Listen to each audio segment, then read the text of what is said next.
दोस्तों आज हम डेस्कटॉप मदरबोर्ड का जो स्कीमेटिक डायग्राम्स होता है उसको किस तरह से रीड किया जाता है उसको सीखेंगे। तो अभी हमारे स्क्रीन के सामने एक डेस्कटॉप मदरबोर्ड है जो गीगाबाइट्स का है और इसका मॉडल नंबर है H61 GA-H61M-DS2। ये मदरबोर्ड का मॉडल नंबर है, यहाँ पे दिख रहा है, ये मॉडल नंबर है। और ये सॉकेट्स है 1155 और जैसे कि हमारे प्रीवियस वीडियोस में इसके कॉन्सेप्ट के ऊपर हमने एक्सप्लेनेशन दिया है कि ये मदरबोर्ड किस तरह से पावर ऑन होता है, बक कन्वर्टर्स क्या है। तो यहाँ पे मैं इसका ब्रीफ करता हूँ कि यहाँ पे बक कन्वर्टर है ये वाला, और इसके अंदर ये बक कन्वर्टर चिप्स है, मॉसफेट है, ये दो कॉइल है, कैपेसिटर है। तो ये वाला जो पूरा सेक्शन है जो रैम के लिए, जो DDR3 रैम के लिए 1.5 वोल्ट को जनरेट करता है, और ये 1.5 रैम को जाएगा और यहाँ से 1.5 वोल्ट यहाँ पे जो दो मॉसफेट दिख रहे हैं ये लीनियर रेगुलेटर है। दो टाइप के रेगुलेटर होते हैं, एक बक कन्वर्टर और दूसरा लीनियर रेगुलेटर। तो यहाँ पे लीनियर रेगुलेटर है जो ये जो 1.5 को 1.05 में कन्वर्ट करेगा, और यहाँ पे जो PCH लगी है ये PCH को पावर जाएगा। तो पावर किस तरह से जाता है 1.5, मतलब ऑन होने के बाद सबसे पहले 1.5 जनरेट होगा, ये 1.5 यहाँ पे जाएगा, रैम के साथ पहले रैम को जाएगा ऑब्वियसली, और साथ में यहाँ पे लीनियर रेगुलेटर को जाएगा। लीनियर रेगुलेटर से 1.5 कन्वर्ट हो जाएगा 1.05 वोल्टेज में जो ये PCH को जाएगा। उसके बाद यहाँ पे 1.8 का एक रेगुलेटर है जहाँ से 3 वोल्ट मेरा ये इसको ड्रेन को जाएगा। मेरा जो ऑरेंज कलर का वायर है, जो SMPS का जो ATX कनेक्टर्स है, यहाँ से 3 वोल्ट जाएगा मॉसफेट के ड्रेन पे, और ये लीनियर रेगुलेटर 1.8 वोल्ट को कन्वर्ट करेगा और ये 1.8 जाएगा CPU को। यहाँ पे जो मेरा सेक्शन है इसको VCCA वोल्टेज बोलते हैं, जहाँ पे मेरा 0.85 वोल्टेज जनरेट्स होता है। तो यहाँ पे यहाँ से ये जो 1.05 जो मेरा जनरेट हुआ है ये 1.08 वोल्टेज यहाँ पे ड्रेन पे जाएगा, और सोर्स के आउटपुट से मेरा 0.85 वोल्टेज जनरेट होके CPU को जाएगा। और जब ये सारे वोल्टेजेस पावर ऑन हो जाते हैं उसके बाद यहाँ पे ये जो चिप लगी है इसको VRM चिप बोलते हैं, CPU कोर वोल्टेज जिससे जनरेट्स होता है। तो इसकी एक पिन होती है जिसको बोलते हैं VR एनेबल या एनेबल पिन। ये पिन पे मिनिमम 1 वोल्ट आना चाहिए, 1 से 3 वोल्ट आना चाहिए। सो जब इसको एनेबल मिलेगा, इसके VR ऑन पिन पे 1 वोल्ट मिलेगा, तो ये जो VRM चिप है ये क्या करेगी, यहाँ पे जो मॉसफेट लगे हैं ये मॉसफेट को ट्रिगर करेगी, और ट्रिगर करने के बाद ये बाकी के सारे वोल्टेजेस जनरेट हो जाएंगे, जैसे CPU कोर और ग्राफिक्स कोर वोल्टेज जनरेट हो जाएंगे। और ऑब्वियसली उससे पहले ये VTT वोल्टेज भी ओके होना ज़रूरी है। तो ये सारे वोल्टेजेस पावर ऑन हो जाते हैं। तो अभी हम इसका स्कीमेटिक डायग्राम्स को ओपन करेंगे, ये स्कीमेटिक डायग्राम को किस तरह से रीड किया जाता है। और तो अगर ये स्कीमेटिक को आप रीड करने के लिए समझ जाएंगे तो आप कोई भी स्कीमेटिक को रीड करने को आपको आ जाएगा। तो फर्स्ट हम लोग इसके कंपोनेंट को देखते हैं। CPU है, RAM है, PCH है, सुपर IO है और ये BIOS है। और यहाँ पे ये जो चिप्स है, जो रियलटेक के चिप्स है, उसके अंदर ऑडियो और नेटवर्क, यहाँ पे ऑडियो और यहाँ पे नेटवर्क चिप्स है। तो ऐसे टोटल इतने सारे चिप्स हैं।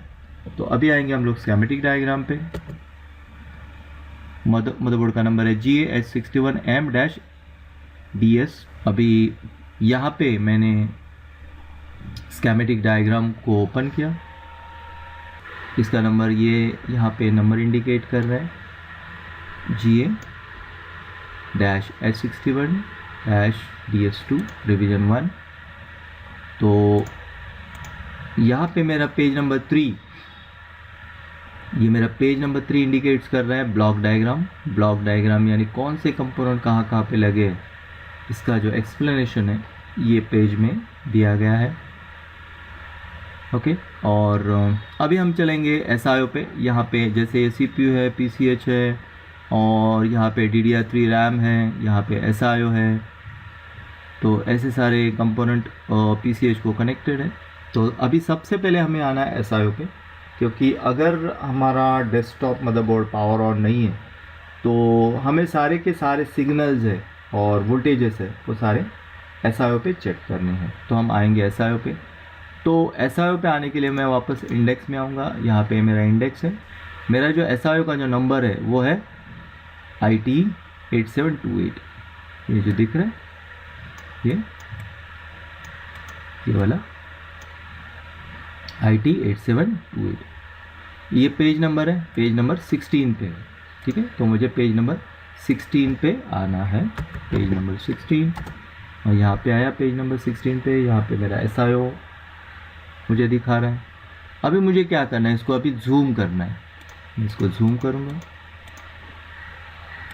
यहाँ पे मैंने इसको जूम किया, और अगर मान लो मेरा डेस्कटॉप डेड है तो मुझे इसके अंदर जो 128 पिन है उसके अंदर से कौन से पिन को मुझे चेक करना है वो मैं अभी आपको बताता हूँ। तो सबसे पहले मुझे क्या करना है कि ये जो SIO है उसको पावर चाहिए, राइट। तो सबसे पहले पावर कहाँ पे मिलेगी, पावर VSB 3 VSB, जिसको स्टैंड बाय वोल्टेज, जो हमारी पर्पल कलर SMPS के पर्पल कलर से जो 5 वोल्ट निकलता है और 3 वोल्ट रेगुलेट होके, मतलब 5 वोल्ट का 3 वोल्ट कन्वर्ट हो जाएगा।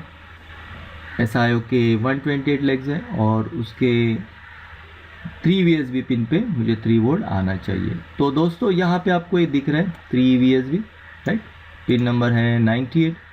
तो ये पिन नंबर 98 पे मुझे यहाँ पे 3 वोल्ट आना चाहिए। तो यहाँ पे मुझे चेक करना है पिन नंबर 98 पे।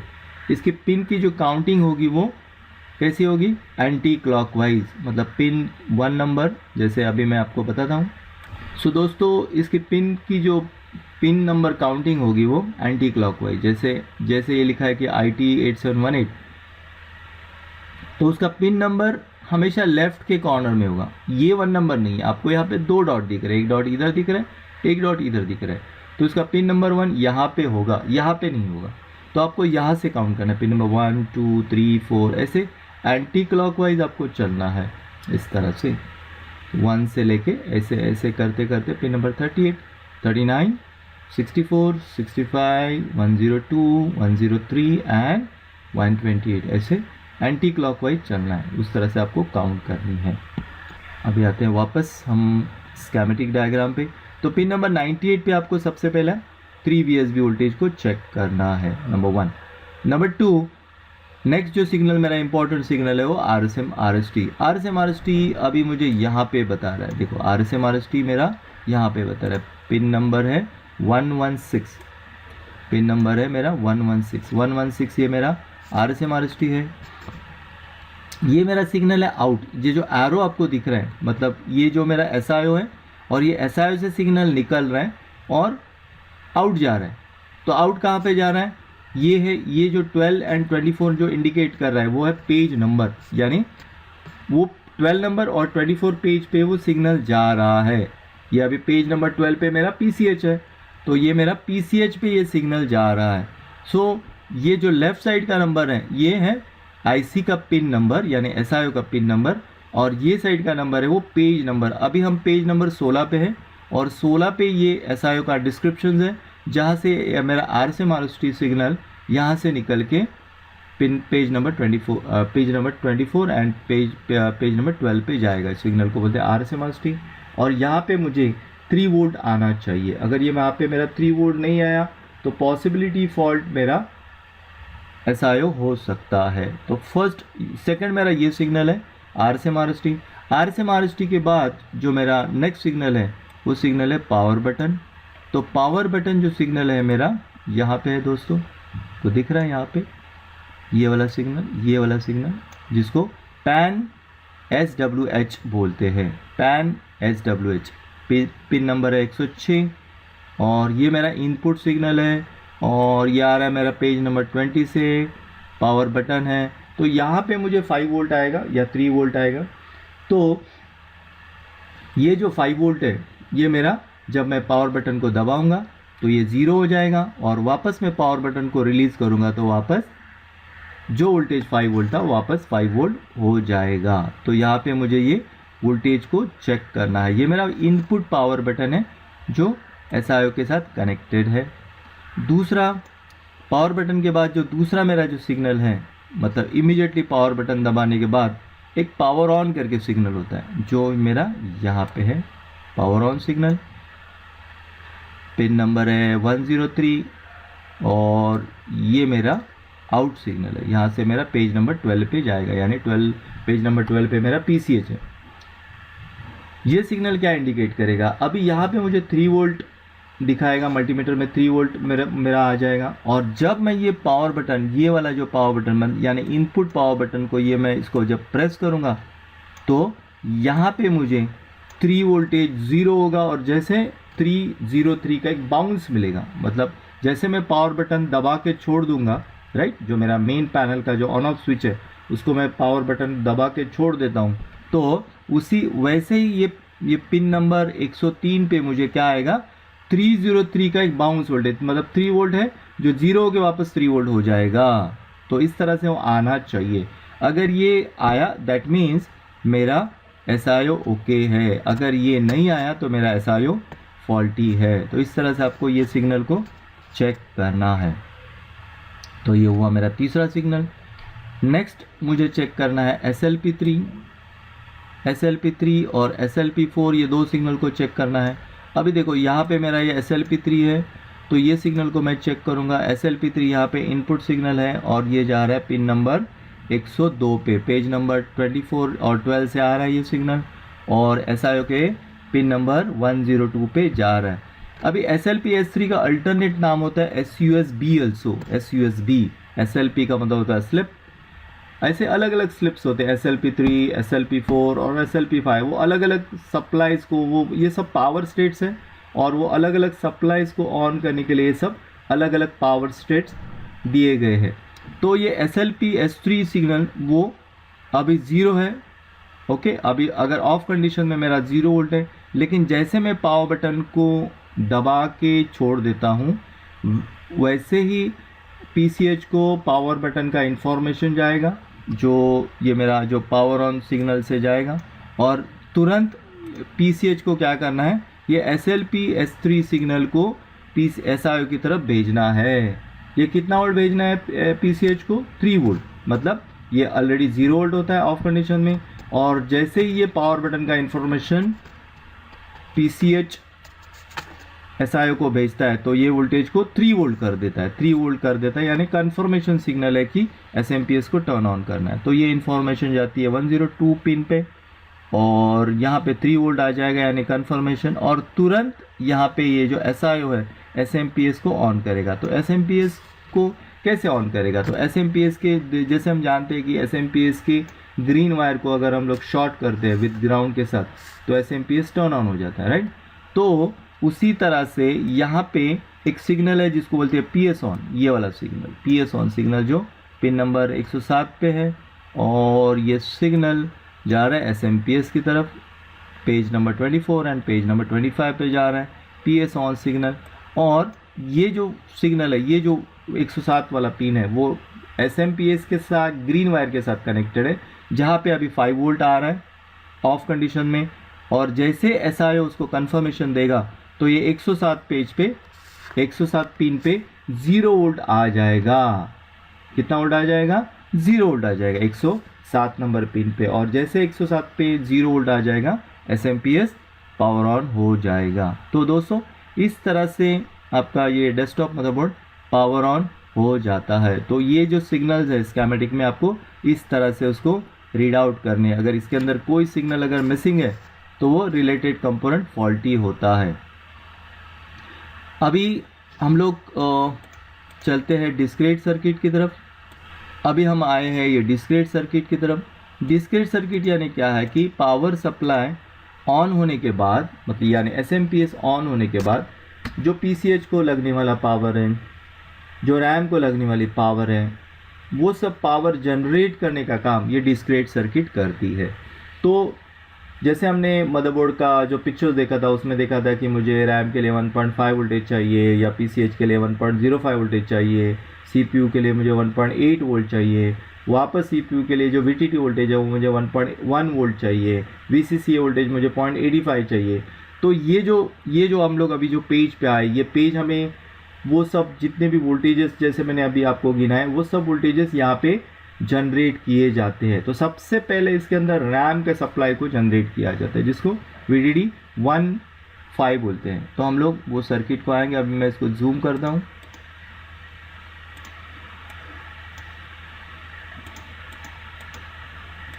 तो ये वाला जो मेरा सर्किट है, मैंने अभी जूम किया सर्किट को, और ये वाला मेरा जो सर्किट है, ये वाला जो मेरा सर्किट है, ये वाला पूरा ये मेरा रैम के सप्लाई को जनरेट करता है। तो यहाँ पे मेरा कितना वोल्टेज आना चाहिए, 1.5 वोल्ट आना चाहिए आउटपुट पे यानी कॉइल पे।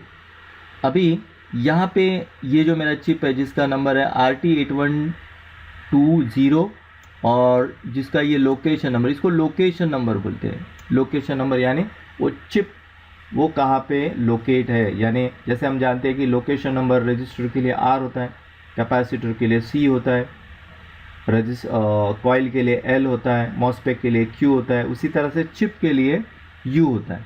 तो ये चिप का लोकेशन है U7 और ये चिप का नंबर है RT8120D, ये चिप का नंबर है। ये 8 पिन की चिप्स है और यहाँ पे ये दो मॉसफेट लगे हैं, Q42 और ये Q44, ये अपर मॉसफेट और ये लोअर मॉसफेट, ये बक कन्वर्टर है। और जहाँ पे ये कॉइल के साथ कनेक्टेड है जिसका लोकेशन है L3, ये कैपेसिटर और यहाँ पे आउटपुट है। तो हमें ये कैपेसिटर पे या फिर ये कॉइल पे ये 1.5 वोल्ट आना चाहिए। जैसे हम ये डायग्राम में देखते हैं कि यहाँ पे कॉइल या फिर ये कैपेसिटर पे मुझे ये 1.5 वोल्ट आना चाहिए। अगर ये 1.5 मेरा नहीं है तो ये मेरा जो चिप है या मॉसफेट है वो ख़राब हो सकते हैं। तो ये चिप और ये मॉसफेट का स्कीमेटिक कहाँ पे है, ये चिप और मॉसफेट का जो स्कीमेटिक यहाँ पे है। ये जो चिप है, दो मॉसफेट, कॉइल और कैपेसिटर, तो यहाँ पे मुझे 1.5 आना चाहिए। तो आपको सबसे पहले यहाँ पे 1.5 वोल्टेज को चेक करना है। ये चिप 8 पिन का है, इसका पिन नंबर 5 VCC है। यहाँ पे मुझे 12 वोल्ट आएगा, तो आपको यहाँ पे 12 वोल्ट चेक करना है। ये 7 नंबर पिन आपका एनेबल पिन है, यहाँ पे 3 वोल्ट आना चाहिए। और उसके बाद ये चिप को ये दोनों अपर और लोअर मॉसफेट के गेट को ट्रिगर करके 1.5 वोल्टेज को जनरेट करना है और ये वोल्टेज सीधा जाएगा रैम की तरफ, DDR3। ओके, अभी ये रैम की तरफ गया। अभी ये जो वोल्टेज है वो 1.05 भी जनरेट करेगा। वो किस तरह से, अभी हम उसको देखते हैं। तो यहाँ पे एक लीनियर रेगुलेटर है, ये जो दिख रहा है, मतलब ये जो 1.5 वोल्टेज है यहाँ से घूम के सीधा यहाँ पे आ जाएगा। ओके, जैसे लिखा है ना DDR15, तो ये वोल्टेज यहाँ पे आ जाएगा। यहाँ पे ये दो मॉसफेट लगे हुए, ये जो मॉसफेट है वो यहाँ पे है। आप देख सकते हैं रैम के कनेक्टर के बगल में जो दो मॉसफेट लगे, ये दो मॉसफेट है वो। और ये क्या करेंगे, यहाँ पे मेरा 1.5 वोल्ट आया, इसको ये 1.05 में कन्वर्ट करेंगे, 1.05 वोल्टेज, और ये वोल्टेज जाएगा PCH को। तो आपको इसके सोर्स पे 1.05 वोल्ट को चेक करना है। अगर ये नहीं आया तो आपको देखना है कि क्यों नहीं आया, ये 1 पॉइंट मॉसफेट ख़राब हो सकते हैं या फिर ये वोल्टेज कंपैरेटर है। ओके, इसका नंबर है LM35। तो ये वोल्टेज कंपैरेटर का जो इनपुट्स और आउटपुट क्राइटेरियाज को आपको प्रॉपरली चेक करना है और ये 1.05 वोल्ट को आपको लेके आना है। तो ये हुआ हमारा दूसरा वोल्टेज, पहला हमारा 1.5 एम का, दूसरा हमारा ये 1.05 वोल्टेज। नेक्स्ट हमारा है 1.8 वोल्ट, जो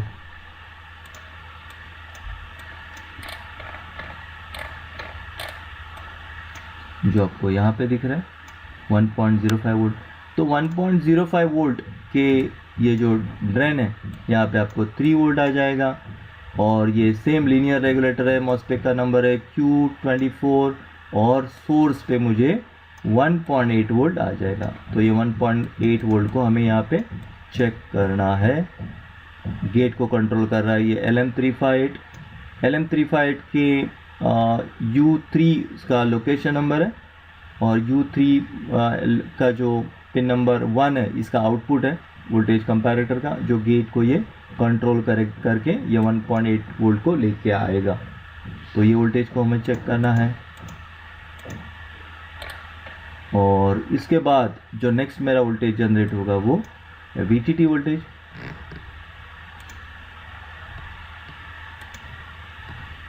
ये मेरा यहाँ पे मेरा ये पावर सप्लाईज का जो DC ATX कनेक्टर है, ये बड़ा वाला कनेक्टर और ये छोटा वाला कनेक्टर्स।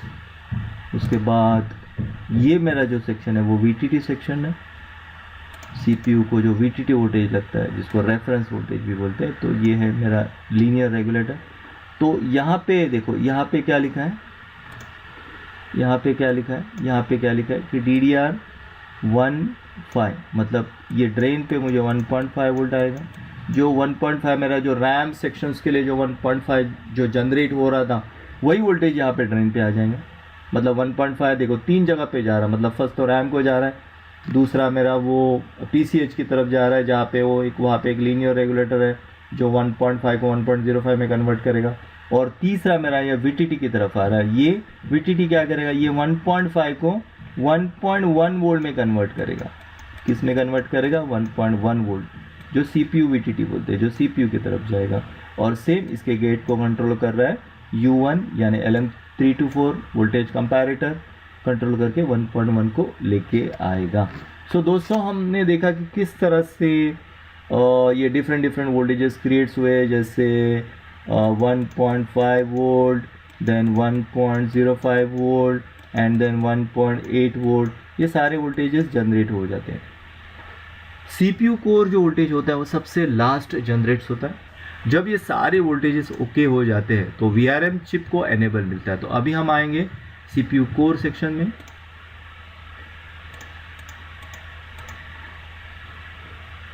ये मेरा VRM चिप है। VRM चिप को अभी मैं जूम करता हूँ। ये चिप का नंबर है, लोकेशन है DU1, ये चिप का लोकेशन नंबर है। चिप का नंबर है ISL 95836, ये चिप का नंबर है। इंटरसेल का चिप्स है, लोकेशन नंबर DU1। अभी ये जो चिप्स है टोटल 40 पेन का चिप्स है। ये जो चिप्स है, ये जो बक कन्वर्टर है या चिप्स है, जो VRM चिप्स है, तो उसको चलने के लिए क्या क्या चाहिए। फर्स्ट तो उसको पावर चाहिए।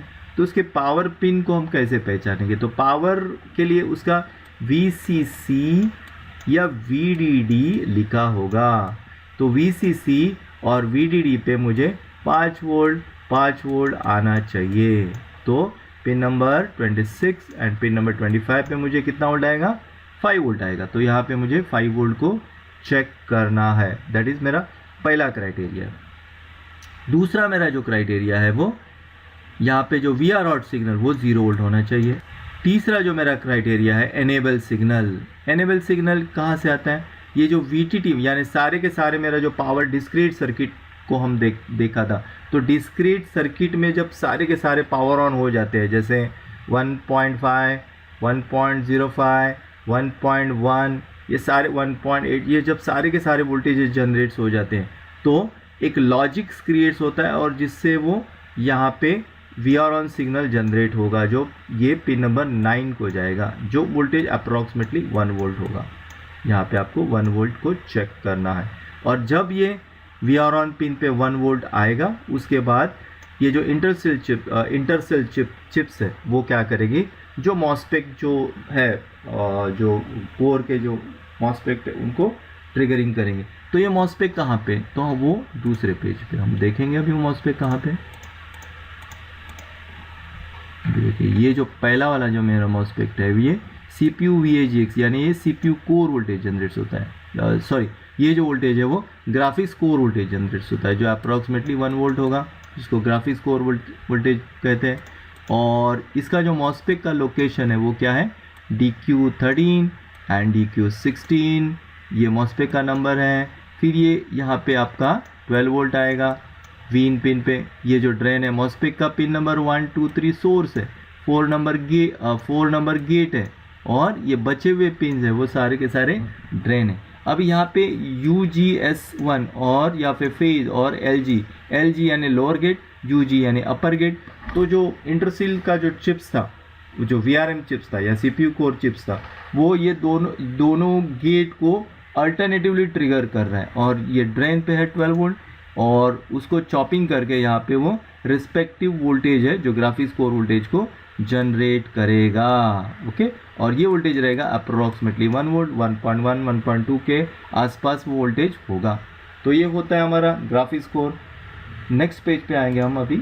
यहाँ पे ये CPU कोर वोल्टेज, ये यहाँ पे आपको देखो 3 दिख रहे हैं ना कॉइल, ये 3 सेक्शन है, मतलब ये मेरा पहला सेक्शन है, फिर ये मेरा दूसरा सेक्शन है, और यहाँ पे मेरा ये तीसरा सेक्शन है। तो यहाँ पे क्या होता है कि ये जो वोल्टेज जनरेट हुआ, ये वोल्टेज जो जनरेट हुआ, और ये वोल्टेज जनरेट हुआ, तीनों वोल्टेज एक साथ मिलेंगे, और इसको बोलते हैं CPU कोर। इसको क्या बोलते हैं?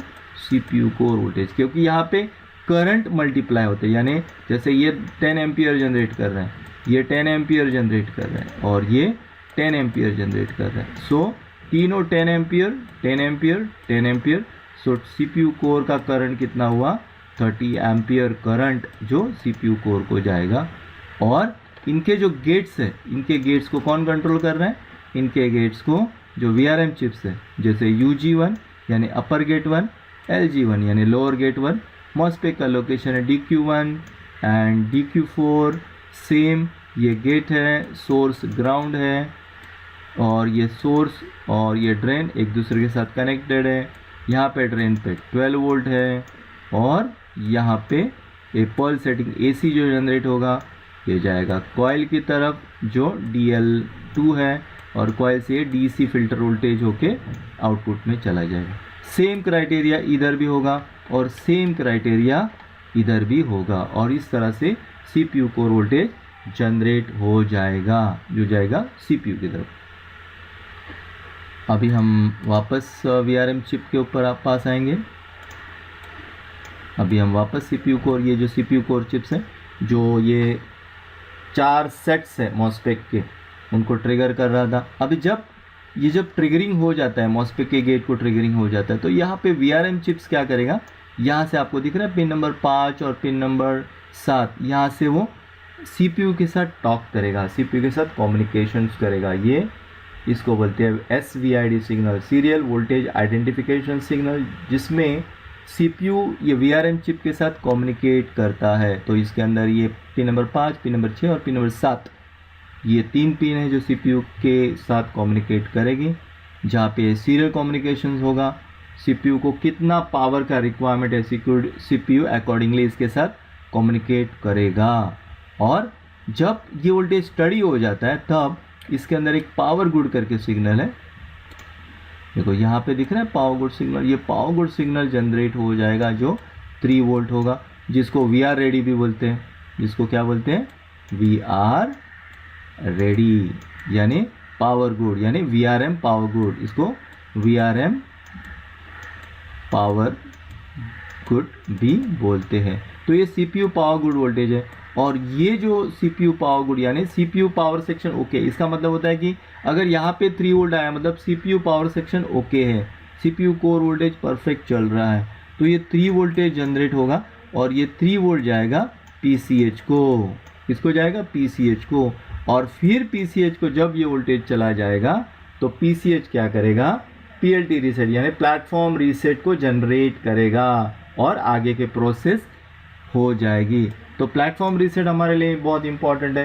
तो दोस्तों अभी हमने देखा कि किस तरह से स्कीमेटिक को रीड किया जाता है। तो अगर आपका डेस्कटॉप मदरबोर्ड डेड है, तो आपको SIO पे सारे के सारे सिग्नल को चेक करना है, जैसे power on, PS on, power button, वो सारे सिग्नल को चेक करना है। अगर आपका डेस्कटॉप पावर ऑन होकर ऑफ होता है, तो आपके जो पावर साइकिल है वो कभी कंप्लीट नहीं होती। यानी जैसे हम ये मदरबोर्ड पे, तो यहाँ पे जो पावर्स होता है वो कैसे होता है? पहले ये सप्लाई जनरेट होगा, फिर ये जनरेट होगा, फिर ये जनरेट होगा, फिर ये जनरेट होगा, फिर VTT जनरेट होगा, और जब VTT जनरेट होगा उसके बाद इसको VRM मिले तो एनेबल मिलेगा और फिर CPU कोर वोल्टेज जनरेट होगा। तो सारे के सारे सप्लाई एक सीक्वेंस में क्रिएट होते हैं। अगर कोई भी वोल्टेज एक मिसिंग है, जैसे मान लो अगर मेरा 1.8 वोल्ट नहीं आ रहा है, 1.8 में सपोज ये मॉसफेट ख़राब है, तो ये साइकिल कंप्लीट नहीं हो जाएंगे। मतलब 20 मिली सेकेंड के अंदर ये जो PCH है उसको VRM पावर गुड मिलना चाहिए। मतलब ये वोल्टेज ऐसा कंप्लीट होते होते इसको VRM पावर गुड मिलना चाहिए। अगर ये 20 मिली सेकेंड के अंदर उसको VRM पावर गुड सिग्नल नहीं मिला तो ये क्या होगा, सिस्टम ऑन होके ऑफ हो जाएगा। यानी जैसे हम देखते हैं कि डेस्कटॉप मदरबोर्ड में कभी कभी ऐसा होता है कि डेस्कटॉप पावर ऑन हो जाता है और तुरंत ऑफ हो जाता है, यानी फैन स्पिन होता है कुछ समय के लिए और फिर ऑफ हो जाता है। तो ये केस में क्या होता है कि अगर आपका कोई वोल्टेज अगर मिसिंग है, कोई वोल्टेज अगर प्रॉपरली नहीं आ रहा है तो इस तरह से होता है, आपका पावर ऑफ हो जाएगा। तो कोई तो एक वोल्टेज मिसिंग होने की चांसेस है, तो उसको आपको देखना है। तो दोस्तों इस तरह से हमने देखा कि किस तरह से स्कीमेटिक डायग्राम्स को रीड किया जाता है। मुझे आशा है कि आपको ये वीडियो समझ में आया रहेगा। So thank you very much for watching this video. Have a nice day. Ready केला? हाय दोस्तों, तो हम लोग ने ये बुक इंट्रोड्यूस किया है जो 2 लैंग्वेजेस में है, एक है इंग्लिश में और दूसरा है हिंदी में। तो जो हमारे यहाँ पे कोर्स नहीं कर सकते हैं, जैसे हम लोग लैपटॉप रिपेयर कर रहे हैं तो आपको बहुत सारे कोर्सेज करने पड़ते हैं और हमारा यहाँ लोकेशन मुंबई में, तो जो लोग ये कोर्स नहीं कर सकते उनके लिए हमने ये बुक बनाया है हिंदी और इंग्लिश लैंग्वेज में। तो ये बुक में क्या है, तो ये बुक में आपको काफी सरल लैंग्वेज में, काफी इजी लैंग्वेज में जो टेक्निक्स है, मतलब लैपटॉप रिपेयर की जो टेक्निक्स है, लैपटॉप रिपेयर का जो कॉन्सेप्ट है वो ग्राफिकली दिखाया गया है। जैसे मान लो आपको डेड लैपटॉप सॉल्व करना है तो डेड लैपटॉप के लिए इसके अंदर आपको फ्लो चार्ट दिया गया है, सीक्वेंस दिया गया है, तो जिससे आप आराम से उसको रिपेयर कर सकते हैं। आपको क्या होना चाहिए, देखो लैपटॉप रिपेयर करने के लिए आपके पास 2 चीजें होनी चाहिए। नंबर 1, आपको कॉन्सेप्ट क्लियर होना चाहिए कि एक्चुअली मदरबोर्ड किस तरह से काम करता है, उसका कॉन्सेप्ट पता होना चाहिए। और दूसरा होता है स्किल, यानी कौशल्य। कौशल्य यानी क्या होता है कि जैसे आपको सोल्डरिंग आना चाहिए, हॉट एयर गन आना चाहिए, मल्टीमीटर आना चाहिए, तो ये होता है स्किल। तो स्किल्ड आपको आपके इधर करना है, जैसे आपको हॉट गन है, मल्टीमीटर है, ये सब आपको आपके इधर करना है। और कॉन्सेप्ट ये जो है ये बुक आपको क्लियर करा देगा। तो कॉन्सेप्ट में इसके अंदर क्या दिया गया है कि आपको काफी इजी लैंग्वेज में, जैसे बेसिक इलेक्ट्रॉनिक्स है यहाँ पे, तो बेसिक इलेक्ट्रॉनिक्स को काफी इजी से दर्शाया गया है। फिर इसके अंदर आपको जैसे बैटरी नॉट चार्जिंग इश्यूज है, जैसे ये चार्ट में आप देखो बैटरी नॉट चार्जिंग है, तो इसके अंदर ये कॉन्सेप्ट और ये फ्लो चार्ट दिया गया है। और अगर लैपटॉप अगर डेड है, मतलब आपका पावर ऑन नहीं हो रहा है, डेड है, तो डेड को लैपटॉप को किस तरह से सॉल्व किया जाता है उसका ये फ्लो चार्ट दिया। तो ये फ्लो चार्ट से आप आराम से उसको सॉल्व कर सकते हो। बाद में दूसरे प्रॉब्लम्स आते हैं, जैसे अलग अलग जनरेशन के कॉम्पल, क्वांटा, विस्ट्रॉन और नो डिस्प्ले है, प्रॉब्लम्स है। जैसे इसके अंदर power on but no display है, तो उसको कैसे सॉल्व किया जाता है उसको यहाँ पे एक्सप्लेन किया गया है। तो आपको इजी लैंग्वेज में हर सारे प्रॉब्लम का सॉल्यूशन ये बुक में आपको दिया गया है। और इसके अंदर मेन खासियत बात क्या है कि रीडिंग कॉन्सेप्ट नहीं है। जैसे इसके अंदर आपको डायरेक्ट सिग्नल दिए गए और सिग्नल का डिस्क्रिप्शन है, तो रीडिंग पार्ट है जो हम लोग एक बुक्स को देखते हैं और बुक को रीडिंग करने के समझने के लिए कोशिश करते हैं, तो वैसा कुछ नहीं है। तो आपको सीधा कॉन्सेप्ट और वो भी कलर फोटोज के साथ दिया गया है। तो ये बुक्स है 2 लैंग्वेजेस में, एक है इंग्लिश और ये दूसरा हिंदी लैंग्वेज में है। तो आप कोई भी लैंग्वेज उसको सिलेक्ट कर सकते हो, जो आपको लैंग्वेज कंफर्टेबल है वो लैंग्वेज को आप सिलेक्ट कर सकते हो। देखो इस तरह से दिया गया है और हर सिग्नल का डिस्क्रिप्शन हिंदी में दिया गया है। तो जो लैंग्वेज आपको कंफर्टेबल है वो लैंग्वेज में आप उसको यूज कर सकते हो और ये बुक्स का फायदा आप उठा सकते हो। काफी बुक खरीदने के लिए नीचे गए कॉन्टैक्ट नंबर में आप हमें कॉन्टैक्ट कर सकते हो। So thank you very much and happy repairing.